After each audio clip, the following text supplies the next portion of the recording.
Amen. Saints of God, let's give our God some praise this morning. Hallelujah. This is a day that the Lord hath made. We ought to praise him for. Let's give him another praise clap. Hallelujah. Let us all stand in the presence of the Lord. We're going to ask the choir to give us an opening selection.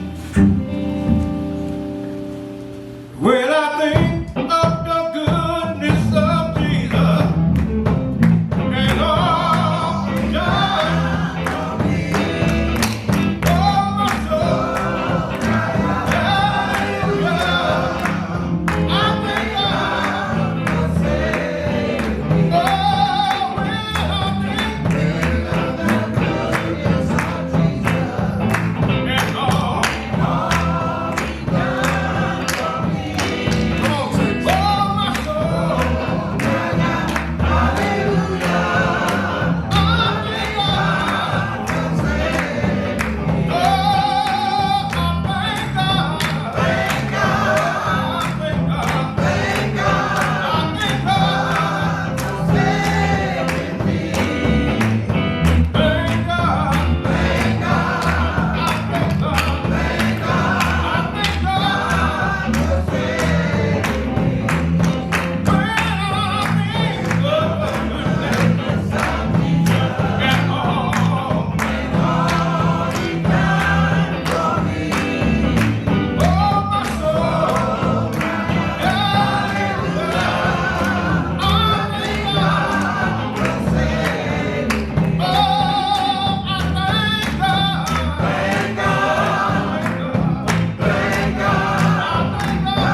If you would lead us, Deacon Pearson, lead us in a morning invocation. Give thanks unto the Lord. Yes, Master. For he is good, for his mercy endure forever. Yes, sir. Thanking you allowed us to see one more sunny day. Yes. But this is a great day the Lord has made. Let us rejoice and be glad in it. For it was you that have made us and not we ourselves. Thank you for our laying down last night and our rising up this morning. Thank you for a portion of our health and strength. Can't even walk without you holding our hand. Thank you for the one that came near and far. Let us take the brakes off and give God praise. Thank you for the rising of the sun and setting us. Thank you. Thank you for keeping us through these storms. Yes. We have so much to thank you for. Had 1,000 tons you want to build it.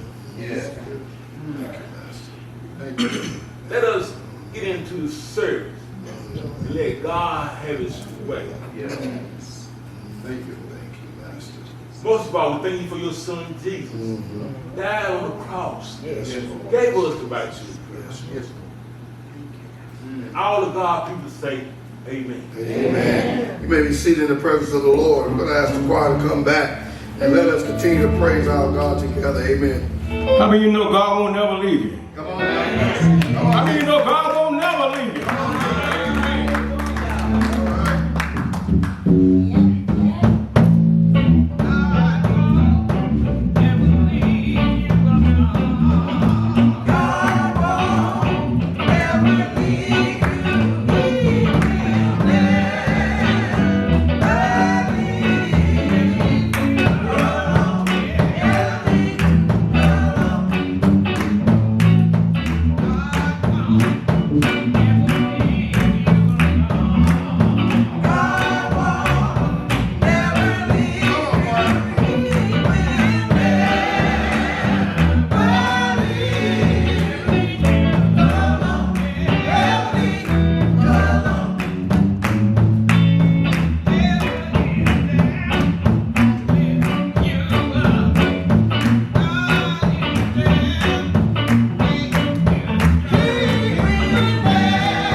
leave us alone. Amen. At this time, we're going to have our welcome. Deaconess Hedden will give us our welcome this morning.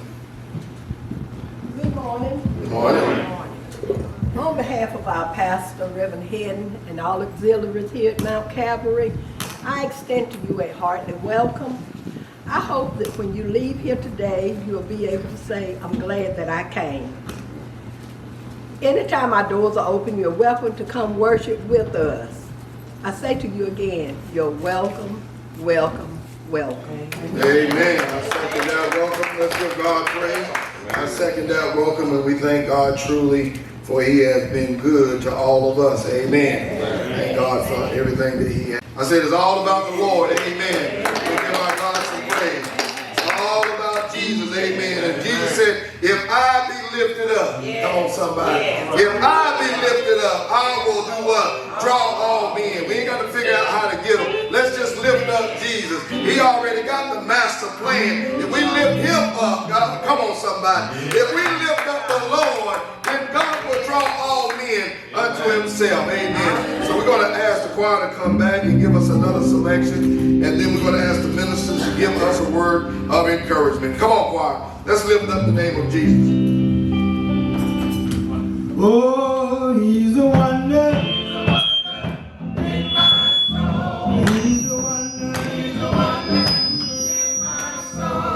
He's a wonder. In my soul. He's a wonder. In my soul. When I'm down, He picks me up. Let me in my cup and help me stay home. He's a wonder. He's a wonder.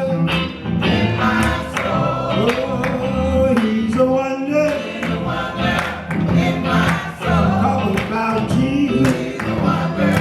In my soul. He's a wonder. He's a wonder. In my soul. He's a wonder. In my soul. When I'm down, He picks me up. When I'm empty, He fills me up and helps me say, oh, He's a wonder. He's a wonder. In my soul. He's a wonder. In my soul. Talk about Jesus. He's a wonder. In my soul. He's a wonder. In my soul. He's a wonder. In my soul. When I'm down, He picks me up. When I get empty, Come on, saints. Let's say, come on. He helps me say, oh. He helps me say, oh. He helps me say, oh. And when I was lost, Jesus found Come on. me. And when I was down, He picked me Come up. on, saints. And I just want to thank you for what you done for me. And I just want to thank you. You've been good to me. When I was down, you lifted me. I didn't have a friend. He's a friend to me. And I look to the hills. The hope to come in my help. He's a bridge over water. And present in hell. All right, come on. Let's praise Him. He's a wonder. I said He's a wonder. We want to lift you up when you're falling down. He'll turn you around. Yes, He'll turn you around. Take all of my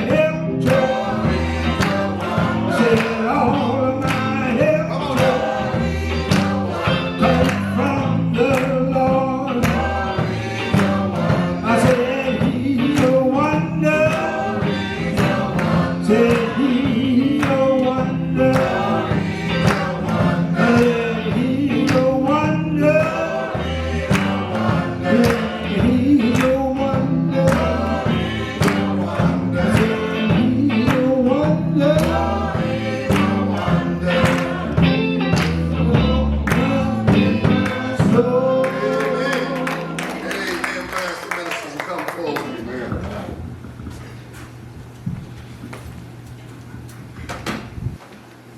Greetings in the name of our Lord and Savior.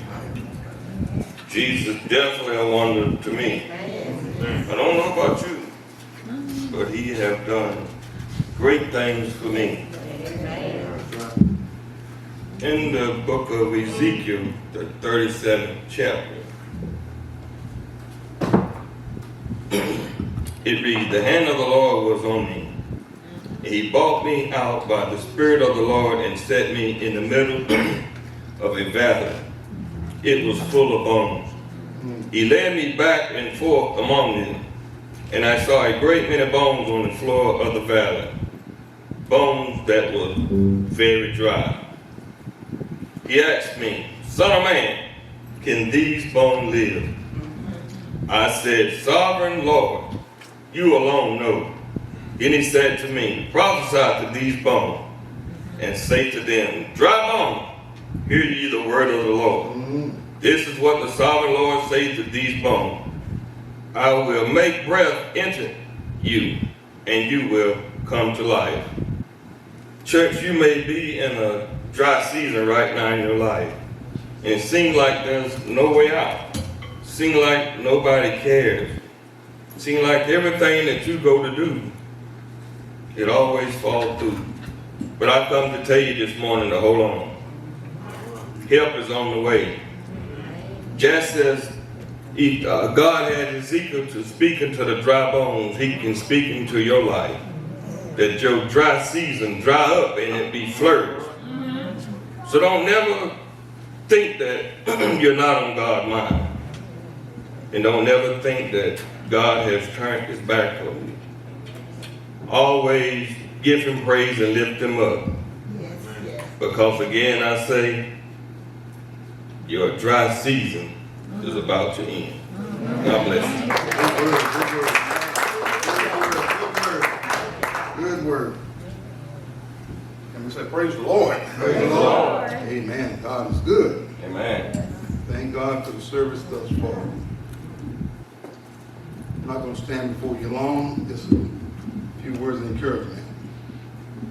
Over in Matthew, the 22nd chapter, Jesus spoke about a parable about a king who was he made a wedding for his son. He went on and got the fattest calf, got everything just right for the son. But the people that they invited didn't come. They didn't show up. Some of them had to take care of the business. They just made excuses. So they didn't come. So that king had all those people killed. And he told his servants, said, "Go out and get the ones off the street, you know." And he went out, he got the bad and the good. So the house the kingdom was filled with guests.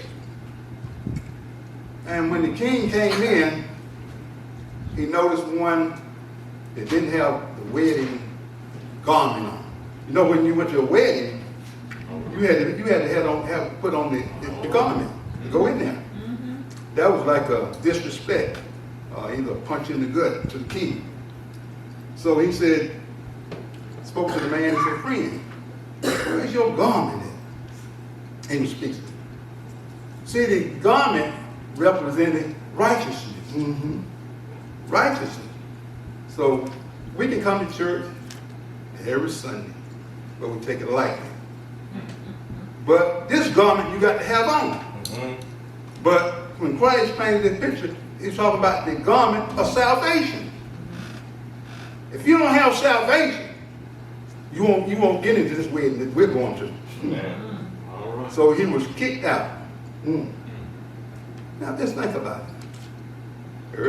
For some reason, when he came in, they had the garments there. But for some reason, he felt with himself, I don't need that. I'm going to wear what I got on. I'm trying to be cool or whatever. But it don't work. Come to church all these years, sit up here and not put on the right garment. I'm talking about the garment of salvation. When Christ come back, you won't make it into the kingdom. God bless you. Oh, wow.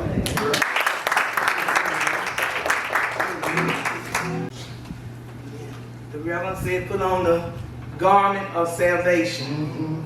But over in James, there's a scripture say, submit yourself unto the Lord, and the devil will flee.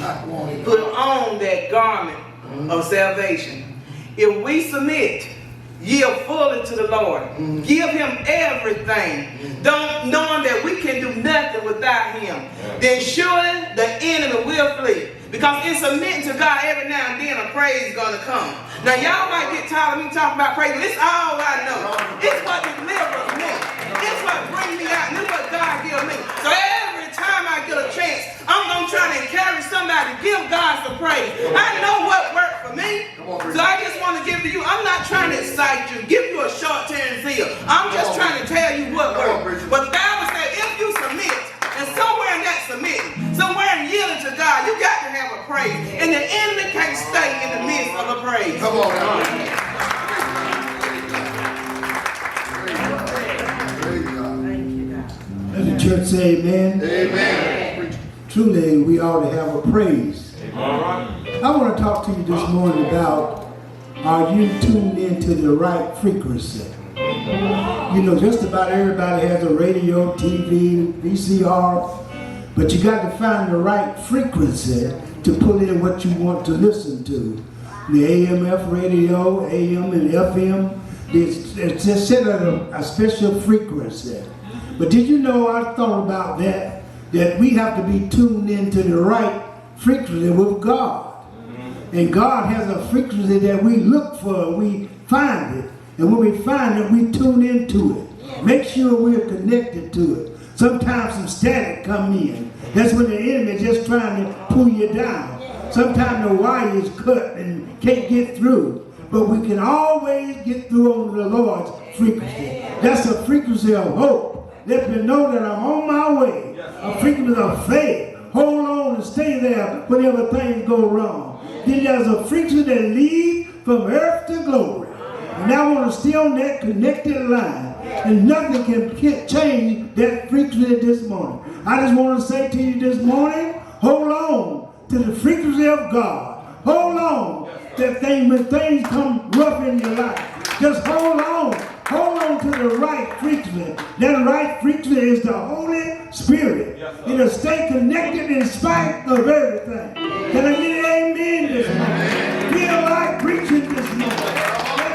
They will stay negative. Nothing else will help. But hold on to the frequency of God. And I don't know about you, church, this morning, but make sure you're hooked up to the right frequency with God.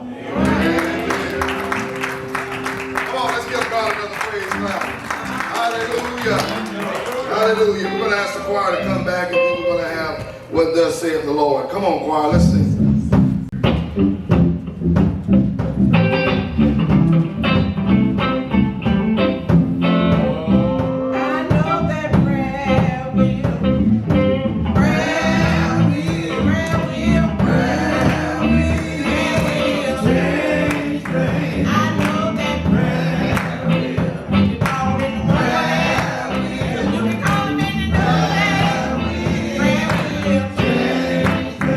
I know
change things. Amen. We've got to learn to rely on God to change every circumstance, because only He knows how to do it just right. That's why we can praise Him this morning. Let's give Him another praise clap.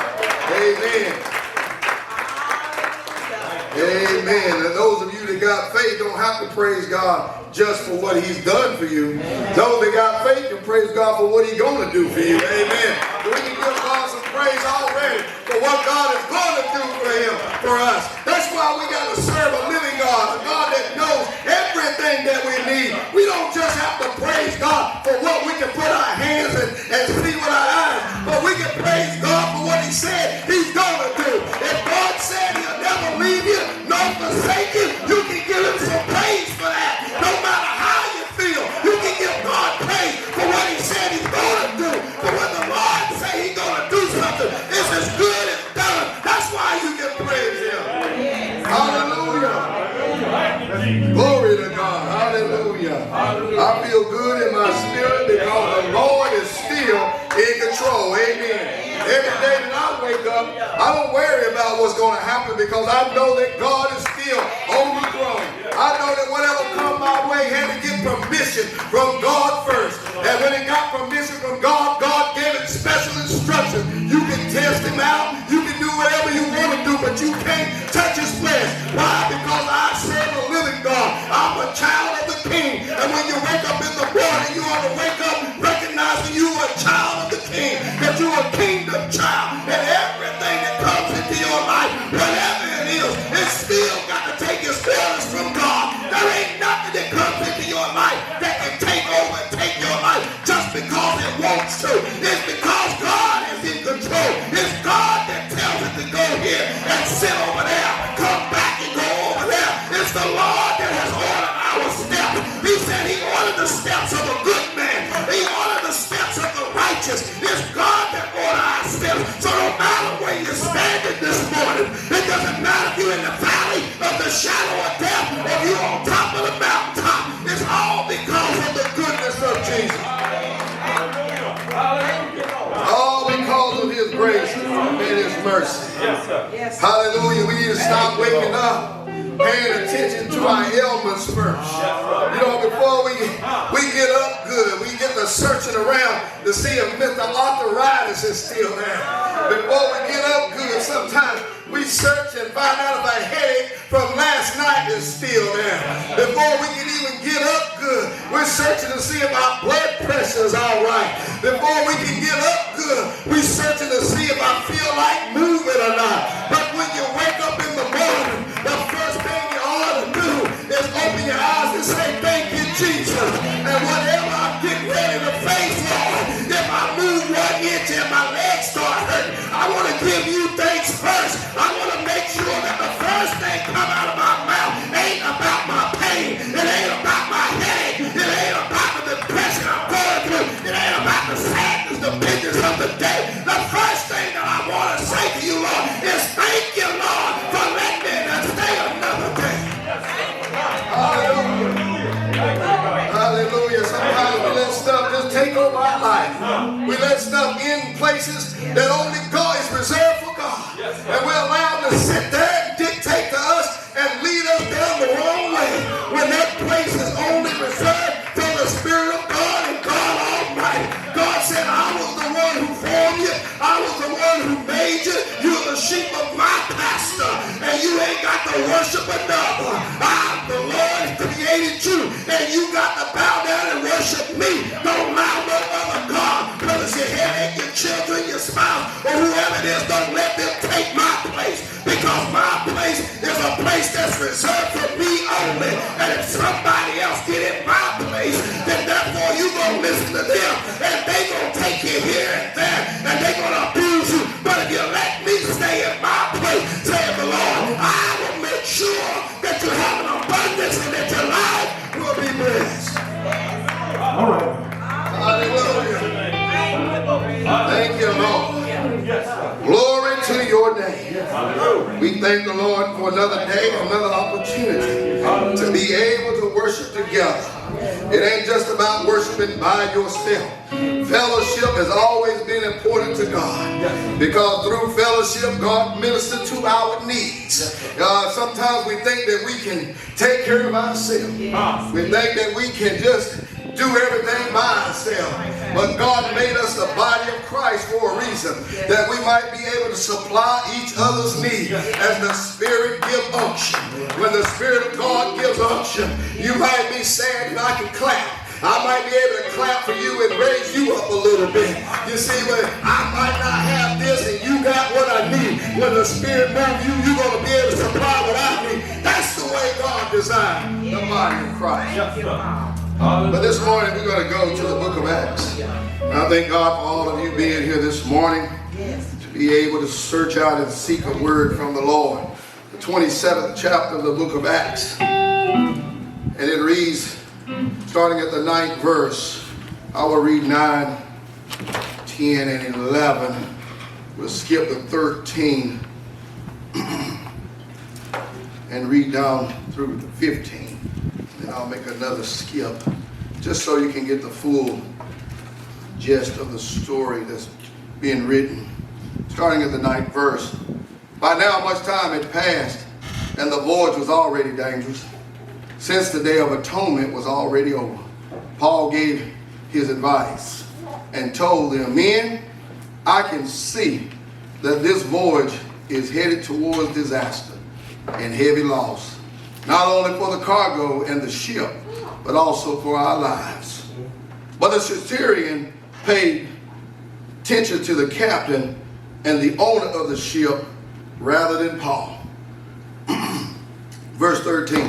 When a gentle south wind sprang up, they thought they had achieved their purpose. They weighed anchor and sailed along the shore of Crete. But before long, a fierce wind called the northeasterner rushed down from the island. Since the ship was caught and unable to head into the wind, we gave way to it and were driven along. Verse 33. When it was about daylight, Paul urged them all to take food, saying, today is the 14th day that you have been waiting and going without food, having eaten nothing. So I urge you to take some food, for your survival, since none of you will lose a hair from your head. After he said these things and had taken some bread, he gave thanks to God in the presence of all of them. And after he broke it, he began to eat. They all were encouraged and took food themselves. Father, we're so grateful and thankful for your mercy and your love and all that you have done. The Holy Spirit, preach to us today. Give us a word, Lord God, that our souls can hang on to. And so we're so thankful, Lord Jesus, for all that you have done. In Jesus' name I pray. Amen. You may be seated in the presence of the Lord. This morning, for a subject, I would like to talk to you on hearing God through the noise. Hearing God through the noise. I was driving one day and I happened to look under the bridge. You know, you go under these bridges, up under these bridges where they got the pillars that are holding up the roads and all this other kind of stuff. I found that there's these little cubby holes up in there. And up in those little cubby holes, that's where people sleep. I saw the cover, mattresses, and all the other things up in there. But the first thing that came to my mind was, man, how they sleep with all that noise. That car, you know, it's got those expansion joints in the road. Every time you run, I got to thinking, man, how do they sleep with all of that noise going on in their hearing? And then I realized that over time they've learned to block it out. You know, but still noise is hurtful to your body, no matter if you can block it out or not. You know, if you're around too much noise, your hearing can go, if it's too loud. But all of that noise. And so what I learned is that the danger for us as believers is not hearing God through the noise. We listen to a lot of things and we hear a lot of people talk, but we got to be able to hear God no matter what's going on. Yes, sir. And God gently nudges us. You know, most of us know a miracle when we see it. Most of us know when we see people lay their hands on somebody and they get well. We understand that to be a miracle. And so we don't have no problem with recognizing God working in the miraculous. But for us, we got to be careful because sometimes we don't recognize God working in the everyday little subtle things.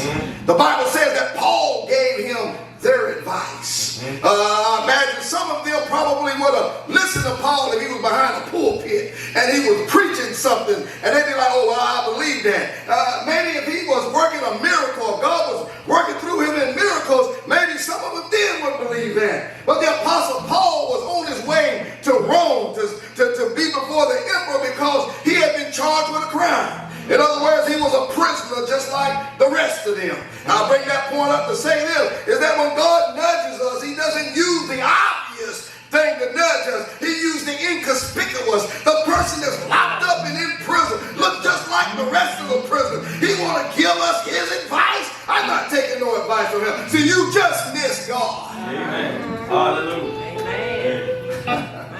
But the danger to our souls is sometimes we look for truth to come in the form that we can't accept it.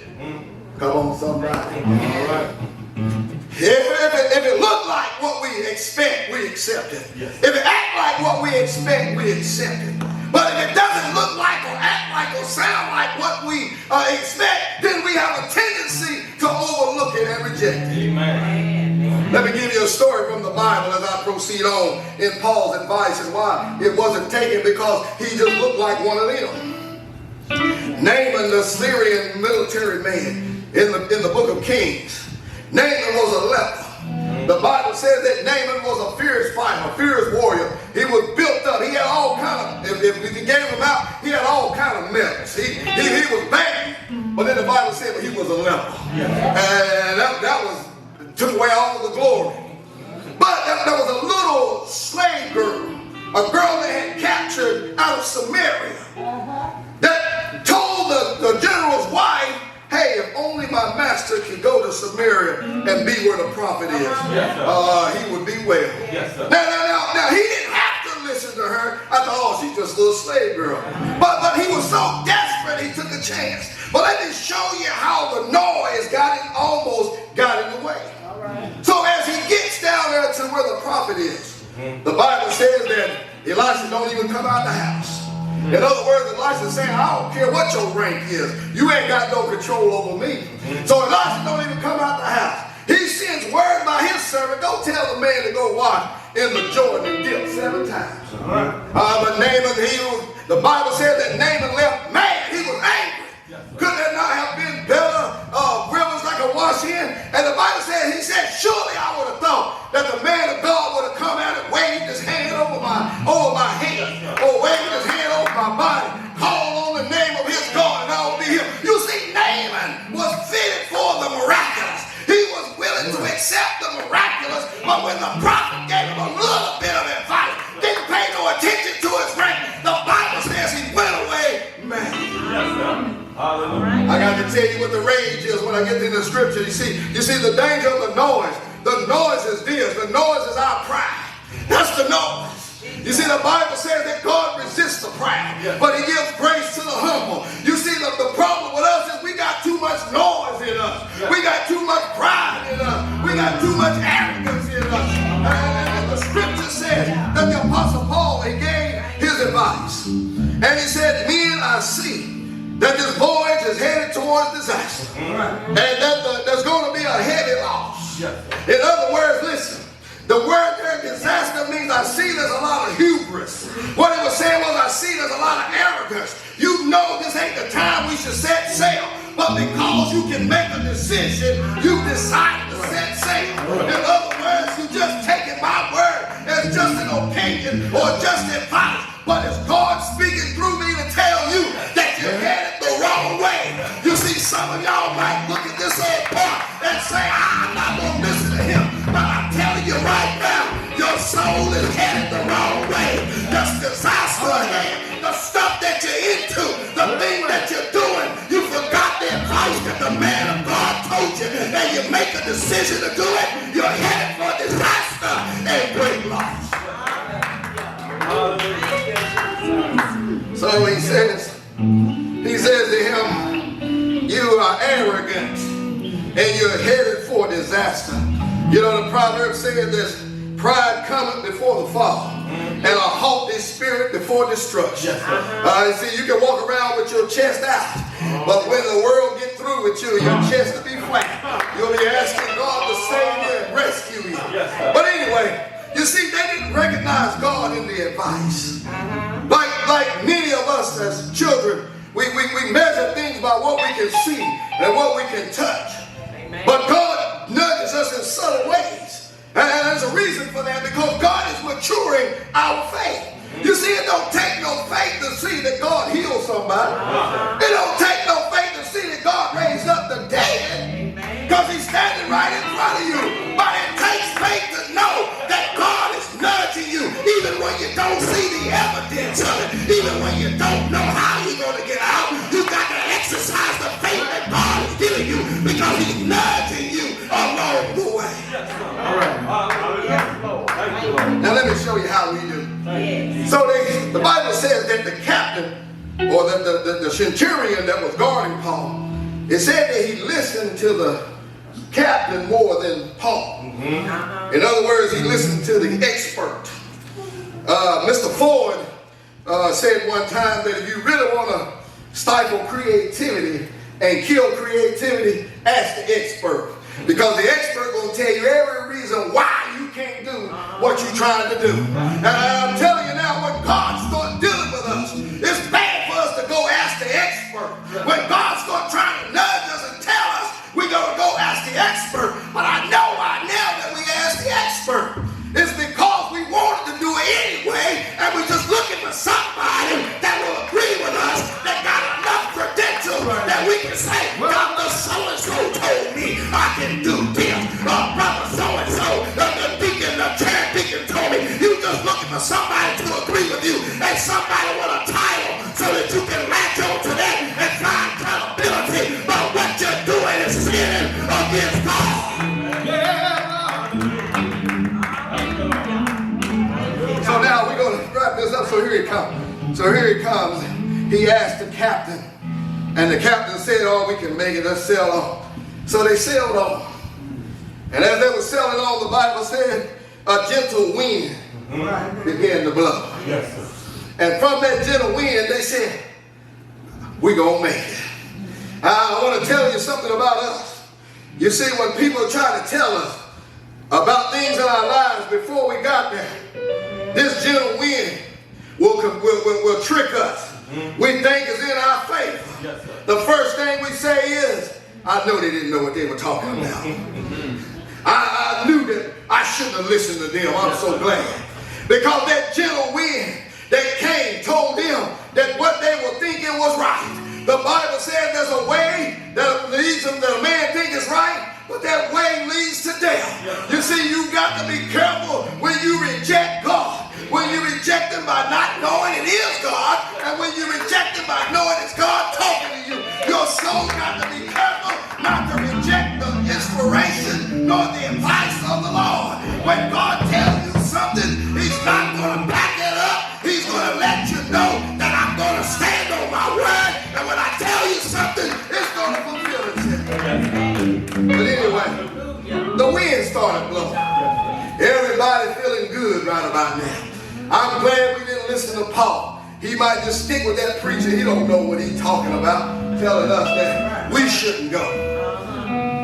My mama told me one time, she said, son, if you don't quit doing what you're doing, you're going to be in some big trouble. I stuck my chest out and said, I'll worry about that when it happens.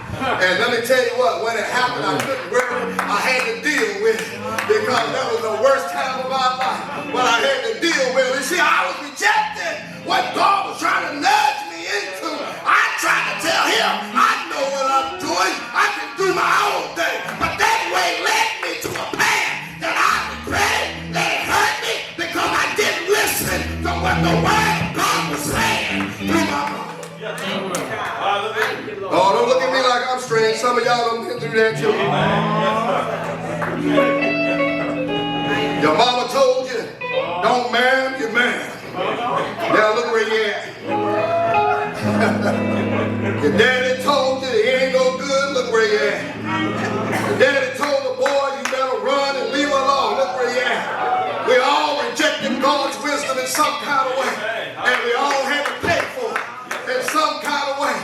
But let me tell you what happened. So they get started out selling, and that wind come down real gentle like, giving them the thumbs up. It's A-OK. You just keep doing what you're doing.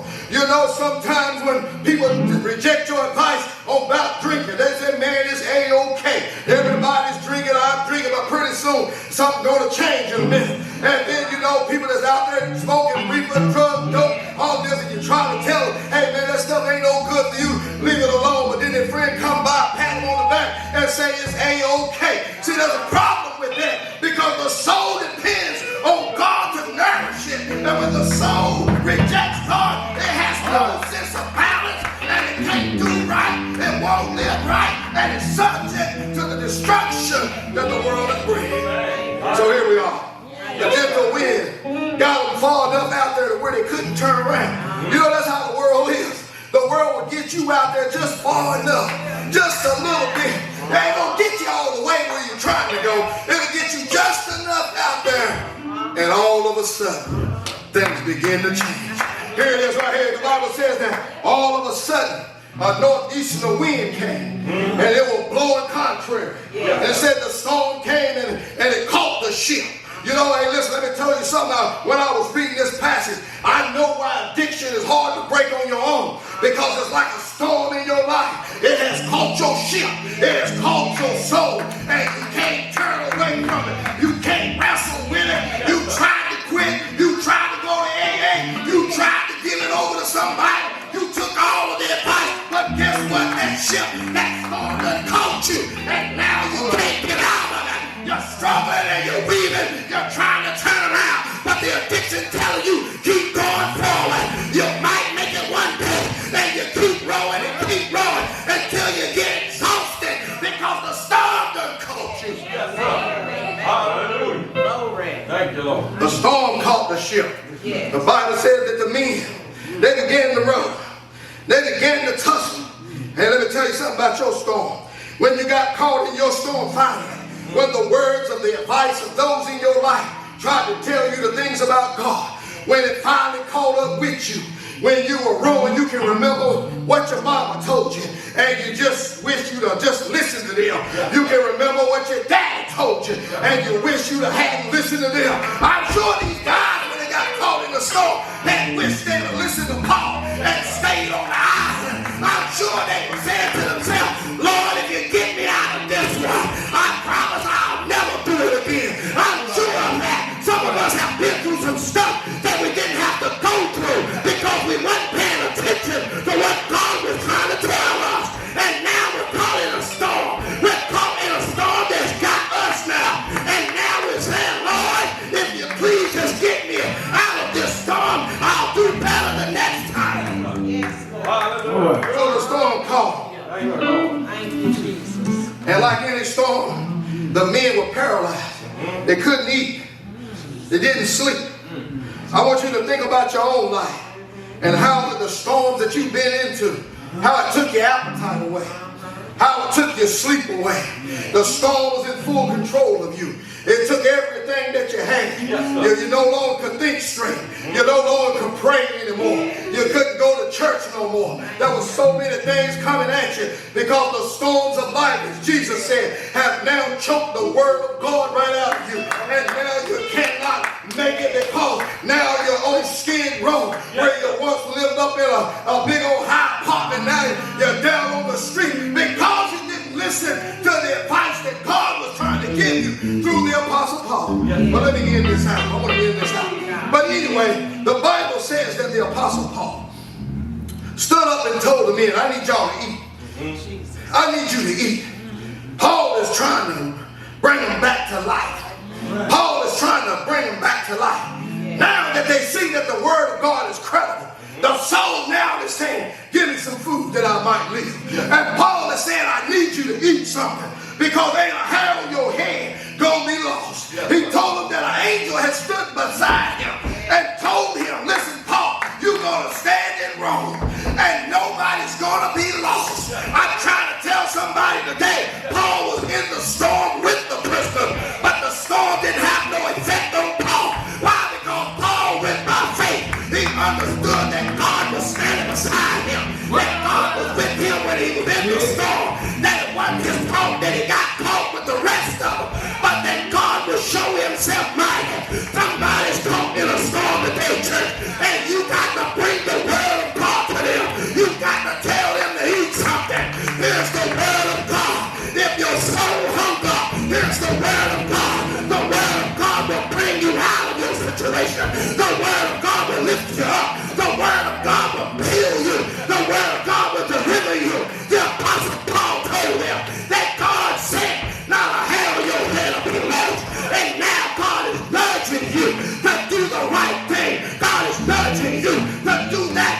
wants you to do.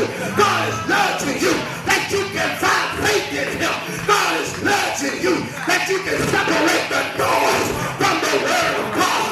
God is nudging you that you can be raised up and lifted up high above the earth. God is nudging you this morning. Saints of God, listen to the word of God in spite of all the noise. Jesus, something about the name. You're the sweetest name. It's the sweetest name. Yeah, yeah, I know. I love the name. Oh, I love the name. Oh, I love the name. Jesus. Oh, I love the name. Come on, Sweetest name I know.